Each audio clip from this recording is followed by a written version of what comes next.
As you know, there are two types of simulation, matrix-like and materialistic. In matrix-like simulation, character lives, or us, we live outside of simulation, and everything we look at being rendered in front of our eyes. So that would pretty much look like here. Wherever we look, like the world gets reconstructed in real time to make it look real to us. A typical glitch in a matrix-like version of simulation would be lag, that you can see here. So everything is not rendered smooth. Matrix-like version of simulation is not the most likely version though. It's materialistic one which is more probable. Materialistic version of simulation means that everything down to single atom is simulated in this world, including our brains, so we don't exist outside of simulation. We actually literally evolved from single cells, most likely, and this world is entirely simulated with atoms. And that's why we need to look for completely different kind of glitches than lag and maybe network issues when in multiplayer modes. All those things actually irrelevant for materialistic version of simulation. We need to look for different kind of glitches.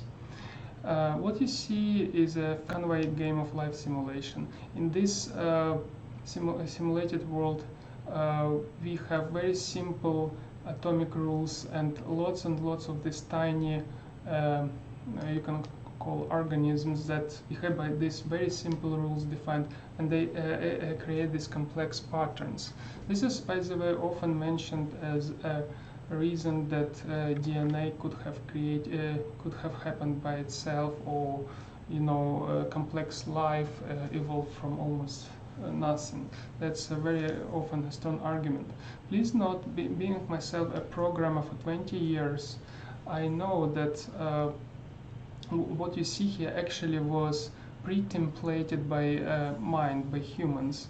So there are templates that you create, and then you start from those templates, and they create this complex pattern. So it's not a very strong argument. Software developers develop all kinds of games, and there are different ways to develop them, obviously. In here you see a snake game which actually learns using a simple neural network how to play the game.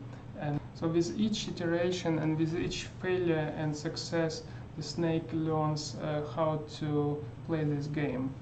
The neural network learns with each iteration. So for what kind of glitches you would look like in materialistic version of simulation? To learn that, I need to explain to you basics of programming glitches that every programmer knows about.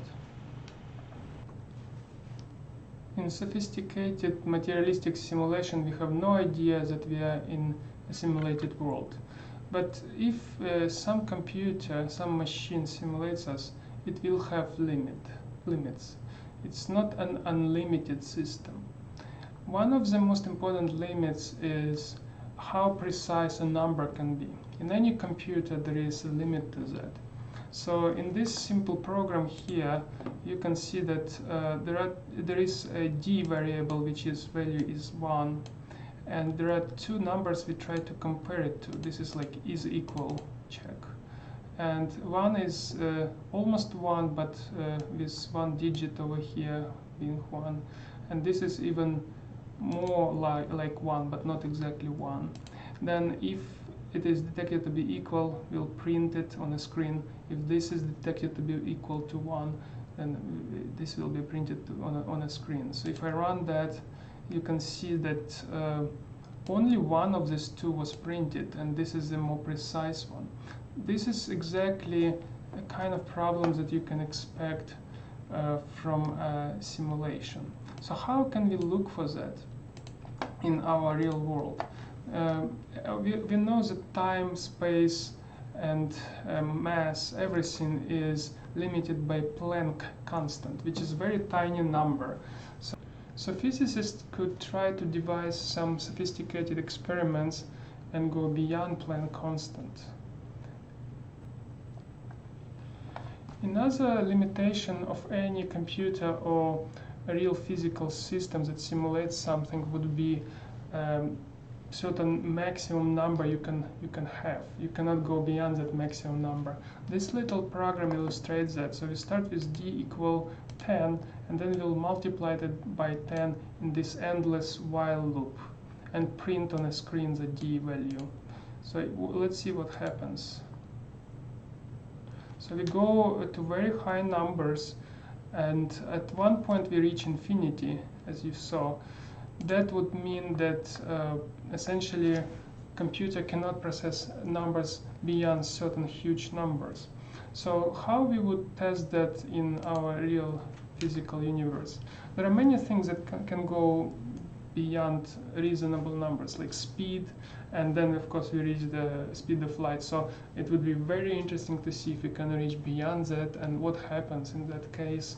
Another one would be to go to a very long distance and try to communicate in any way, and if it works. Because remember that in materialistic simulation, if all kinds of optimizations are present, then all those distant stars, they might not exist at all. So that's interesting to try to test the limits of our physical universe in terms of maximum numbers.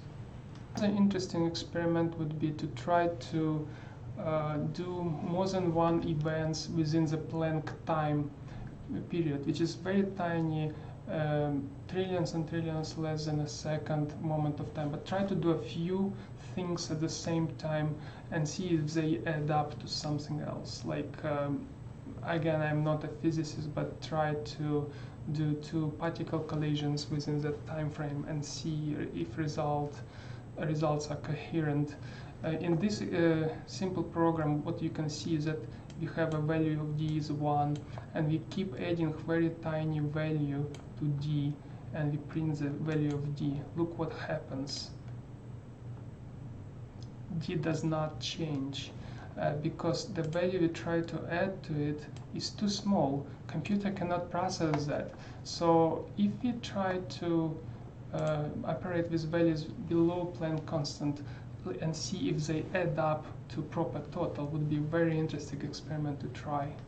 Another famous way to break the matrix, if you will, is to produce a famous error called stack overflow. Stack overflow is an error when something goes recursive and goes beyond limits of the physical system, computer system.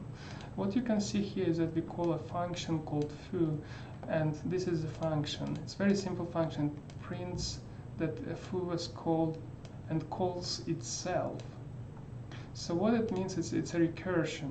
The function calls itself in an endless cycle, making the system to go beyond a certain limited number of nested calls.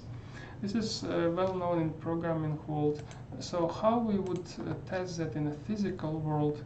Well, one interesting idea would be to try to have two photons and essentially bouncing them back and forth. We know that energy during collisions of this elementary particle is digitized, so it goes in these undivisible chunks, and it's not really lost. So it would be interesting to lose a photon and then get it recreated, go back, then lose again and recreate again. So go in this endless and see what happens. One of many. I'm not a physicist, but it would be interesting if physicists watched this video and got some interesting ideas how to test that. So what we'll see if I run this function here, it is called, and then boom, you got stack overflow exception, because a computer system simply cannot handle it. Another limitation of any system is, of course, memory and speed of access to that memory. In this simple one-liner, I allocate too much memory, and computer simply cannot handle it, so it throws this overflow exception. That is very typical again, and how we can go and in physical world go beyond the memory, I have no idea. If you have any ideas, please post. Another one is division by zero. It's not allowed in any computer system, so it would be interesting to try to think of experiments in physical world that would potentially trigger that. Not many people know, but actually to achieve the real randomness is a huge challenge in computer world. Almost every game you played uses not a real random generator, random number generator. All those numbers are pseudo-random. What it means is that we always start with some fixed number called seed, and then from that seed, mathematical algorithm generates a distribution of numbers that look like they're random because they're kind of evenly distributed over a range. From minimum to maximum number, but they're not random at all. To illustrate that, this is a small program. Here you essentially go in a while loop and you print next number between 0 and 100, which is supposed to be random, but you have to initialize the random generator with 0 as a seed. You can put any other number. So let's see what happens. So if we keep running like this, we get this sequence of numbers that seem to be random. Let me copy it in Notepad. And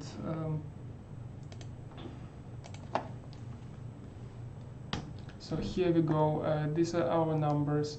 And if I run it second time, this program, we can see clearly that essentially this is the same sequence. So to really get a new sequence, what you need is to change the seed to some other number. So now when you run this program, you'll get a different sequence of numbers.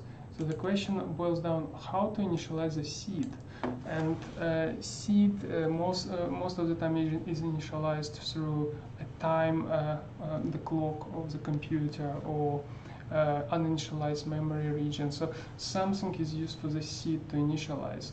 The random numbers are not, again, truly random, even in that sense. So very sophisticated systems are developed using quantum mechanics to generate random numbers.